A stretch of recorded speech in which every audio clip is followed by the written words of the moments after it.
કેનેડાના પીઆર લેવા હોય તો 5 જુદા જુદા રસ્તાઓ છે.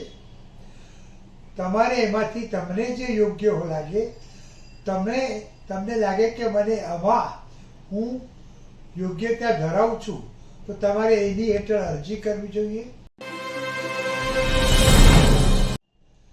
નમસ્તે દર્શક મિત્રો, આજે 10મી જૂન 2024 છે અને હું ડૉક્ટર સુધીર શાહ એડવોકેટ આપને કેનેડા કોલિંગ આ શીર્ષક હેઠળ જે કેનેડાના વિઝા વિશે, કેનેડાના ઇમિગ્રેશન વિશે જાણકારી આપું છું, એ જાણકારી આપવા ફરી એકવાર પાછો તમારી સમક્ષ હાજર થયો છું.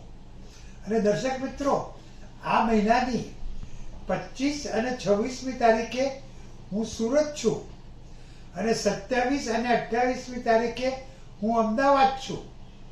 એટલે મને જો સુરતમાં મળવું હોય તો 25 અને 26મી તારીખે સુરત સ્ટેશનની નજીક આવેલ યુવરાજ હોટેલમાં તમે મને મળી શકો છો. અને અમદાવાદમાં મળવું હોય તો 27 અને 28મી તારીખે ગુજરાત કોલેજની બાજુમાં એલિસ બ્રિજ ઉપર આવેલ ધ વેસ્ટ એન્ડ હોટેલમાં મળી શકો છો. એટલે તમારા કેનેડાને લગતા કંઈ પણ પ્રશ્નો હોય તો મને સુરતમાં કે અમદાવાદમાં મળી શકો છો. અને ખબર છે ચેનલ પર તો હું તમને દર મહિને 2 વાર જાણકારી આપું જ છું. મેં તમને કેનેડાના પીઆર વિશે જાણકારી આપી હતી, પણ એ હજુ પૂરેપૂરી નથી આપી. અને હું તમને એ જાણકારી વધારે આપું, થોડી આગળ વાતો કરું એ પહેલાં મારે તમને ટૂંકામાં જણાવી દેવું છે કે કેનેડાના પીઆર લેવા હોય તો 5 જુદા જુદા રસ્તાઓ છે. તમારે એમાંથી તમને જે યોગ્ય લાગે, તમને લાગે કે મને આમાં હું યોગ્યતા ધરાવું છું, તો તમારે એની હેઠળ અરજી કરવી જોઈએ. સૌ પ્રથમ તમારી બધી જે વિગતો હોય, ઉંમર, ભણતર, એક્સપિરિયન્સ, પૈસા, અંગ્રેજી ભાષાનું જ્ઞાન, આ બધું તમારે જણાવીને અરજી કરવાની. પછી એ લોકો તમને જો યોગ્ય લાગશે, જરૂરી એટલા પોઈન્ટ છે એટલા તમારે આવ્યા હશે, તો તમને ઇન્વિટેશન લેટર મોકલશે. એ ઇન્વિટેશન લેટર મળ્યા બાદ ઝડપથી તમારે 60 દિવસની અંદર ફરી પાછા બધા દસ્તાવેજો મોકલવા પડશે. અને એ દસ્તાવેજો જો અંગ્રેજીમાં ન હોય, ગુજરાતીમાં હોય કે બીજી કોઈ ભાષામાં હોય તો એના ઓફિશિયલ ટ્રાન્સલેશન કરાવવા પડશે અને પછી એ બધું મોકલવાનું રહેશે. એ પછી કેનેડાના ઇમિગ્રેશન ખાતું તપાસશે અને યોગ્ય લાગશે, તમારા જે પોઈન્ટ્સ એ લોકોએ નક્કી કર્યા હોય એટલા કે એથી વધુ હોય તો તમને પીઆર આપશે. આ ટૂંકામાં છે 5 જે પીઆર મેળવવાના જુદા જુદા રસ્તાઓ છે, એની પ્રક્રિયા લગભગ આવી જ એક સરખી જ છે. હવે પછીના જે વક્તવ્યમાં હું તમને એ દરેક 5માંની દરેક પ્રક્રિયા, મેં પહેલી એક્સપ્રેસ એન્ટ્રી માટે તો તમને જાણ કરેલી જ છે. એક્સપ્રેસ એન્ટ્રી હેઠળ 3 જુદા જુદા પ્રોગ્રામો છે, એની પણ મેં તમને જાણ કરી છે. એ જ પ્રમાણે બીજા જે પ્રોગ્રામો છે પીઆર મેળવવાના, એને લગતી પણ જાણકારી હું તમને આવતી વખતે આપીશ. પણ દર્શક મિત્રો, મારી તમને એક ફરિયાદ છે. તમારી સામે મારી એક ફરિયાદ છે અને એ છે કે તમે બધા કેનેડા જવા તો ઈચ્છો છો, પણ કેનેડામાં રહેવું હોય, ત્યાં જો કામ કરવું હોય તો તમારે અંગ્રેજી ભાષા તો આવડવી જોઈએ. અને તમે લોકો બધા, અને ખાસ કરીને ગુજરાતના લોકો જે લોકો પીઆર મેળવવા ઈચ્છે છે, એમનું અંગ્રેજી બહુ જ કાચું હોય છે. અંગ્રેજી એ લોકો સમજી શકે છે પણ બોલી નથી શકતા, કારણ કે એમને બોલવાનો મહાવરો જ નથી હોતો. તો દર્શક મિત્રો, જો તમે કેનેડા જવા ઈચ્છતા હો તો આજથી જ નક્કી કરો કે તમે દિવસમાં ઓછામાં ઓછો 1 કલાક અંગ્રેજીમાં તમારા કોઈ મિત્ર જોડે, તમારા ટીચર યા પ્રોફેસર જોડે, તમારા ઘરનાઓ જોડે જેમને અંગ્રેજી આવડતું હોય એમની જોડે અંગ્રેજીમાં વાર્તાલાપ કરશો. અંગ્રેજીમાં વાર્તાલાપ કરવાની ટેવ પાડશો તો એક તો તમારો કોન્ફિડન્સ વધશે, અને બીજું કે તમારા પોઈન્ટ્સ વધશે, અને ત્રીજું અને સૌથી અગત્યનું, તમે જ્યારે કેનેડા જશો ત્યારે તમે ત્યાંના બીજા બધા લોકો જોડે સહેલાઈથી ભળી શકશો.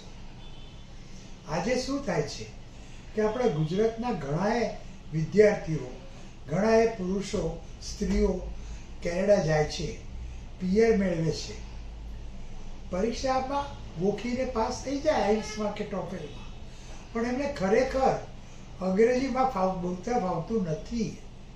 અને એથી એ લોકો જ્યારે કેનેડા જાય છે ને ત્યારે બીજા લોકો જોડે ભળતા નથી, એમને સંકોચ થાય છે, એમને એમ થાય છે કે મને અંગ્રેજી આવડતું નથી એટલે હું શું વાત કરી શકીશ, અને આથી એ લોકો પાછળ રહી જાય છે. તમે જો અંગ્રેજી ભાષા બરાબર બોલતા હશો તો તમે કેનેડામાં બધા જોડે હળી ભળી શકશો, નોકરી મેળવવા જશો, અને જો અંગ્રેજીમાં ફટાફટ વાત કરી શકતા હશો તો તમને નોકરી મેળવવામાં પણ સરળતા પડશે. બિઝનેસ કરતા હશો અને અંગ્રેજી ભાષા બરાબર બોલી શકતા હશો તો તમારો બિઝનેસ પણ સારો ચાલશે. એટલે મહેરબાની કરીને તમે અંગ્રેજી ભાષા બોલતા શીખો, બોલવાનો મહાવરો પાડો, ટેવ પાડો, અંગ્રેજીનું વાંચન કરો.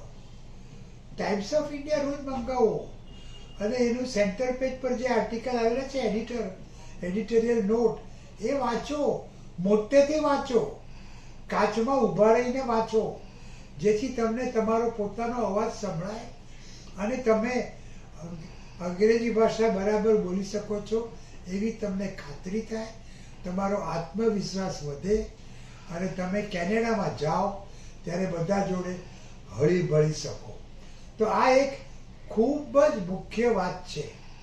બીજું મારે તમને એ કહેવાનું કે કેનેડાના પીઆર લઈને જે લોકો જાય છે એમાં ખાસ કરીને જે લોકો નોન વેજીટેરિયન હોય છે, જે લોકો વેજીટેરિયન હોય છે, નોન વેજીટેરિયન ખાતા નથી, જે લોકો ચુસ્ત જૈન હોય છે, જેમને નોન વેજ ખાવા પ્રત્યે શું હોય છે.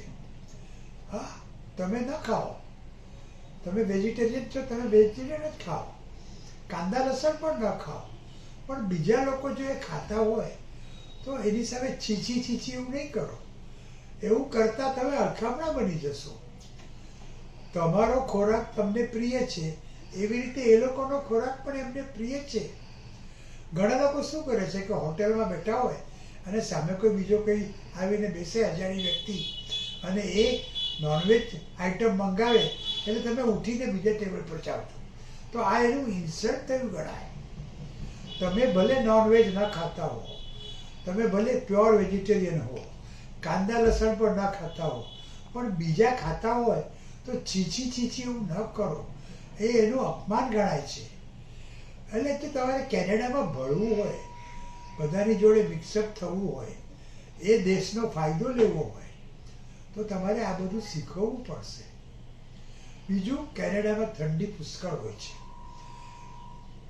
ટોરેન્ટોમાં પણ અહીંયા આપણે જે અમદાવાદમાં કે સુરતમાં કે રાજકોટમાં કે ભાવનગર, જામનગરમાં જે પ્રમાણે હોય છે એનાથી ખૂબ વધારે ઠંડી હોય છે. તો એમાં પણ તમારે રહેતા શીખવું પડશે, અને ઠંડીના ગરમ કપડાં બરાબર લેવા જોઈએ, અને એ તમે જો ત્યાંથી જ ખરીદશો ને તો ફાયદો થશે. એટલે દર્શક મિત્રો, આજે મારે તમને આટલું જ કહેવું છે. કેનેડા જવું હોય, ત્યાંના પીઆર મેળવવા હોય તો અંગ્રેજી ભાષા ઉપર પ્રભુત્વ મેળવો, ફટાફટ અંગ્રેજી બોલતા શીખો, રોજ અંગ્રેજીમાં કોઈની ને કોઈની જોડે વાતો કરો, અંગ્રેજી છાપાઓ વાંચો, પછી ખાવાની બાબતમાં બીજા અન્ય લોકો જો નોનવેજ ખાતા હોય તો એમના પ્રત્યે સુગ ન દર્શાવો અને ઠંડીથી રક્ષણ કરવા માટે યોગ્ય વસ્ત્રો ધારણ કરો. તો આજે આટલું બસ છે. હવે પછી આવતા આ 30મી તારીખે આ મહિનાની હું તમને PR માટેની વધુ જાણકારી આપીશ. તો એ માટે તૈયાર રહેજો. અને ફરી પાછો કહું છું કે આ મહિનાની 25 અને 26મી તારીખે હું સુરત છું, યુવરાજ હોટેલમાં, અને 27 અને 28મી તારીખે હું અમદાવાદ છું, ધ વેસ્ટર્ન હોટેલમાં. તો તમે મારો આ બે જગ્યાએ સંપર્ક કરી શકો છો. અને નહીં તો મુંબઈમાં તો હું હોઉં જ છું. મને તમે ફોન પણ કરી શકો છો, ઈમેલ પણ કરી શકો છો. મારો મોબાઈલ નંબર છે 9820419469 અને ઈમેલ એડ્રેસ છે sudhirshah1940@gmail.com. તો દર્શક મિત્રો, કેનેડા જવું છે, એના PR મેળવવા છે, તો ડોન્ટ ટેક ટેન્શન. મળવું ના, યાદ રાખજો. મને મળવું હોય અમદાવાદમાં, મને મળવું હોય સુરતમાં, તો આ મહિનાની આખરમાં 25-26 સુરતમાં, 27-28 અમદાવાદમાં. ઓકે, નમસ્તે.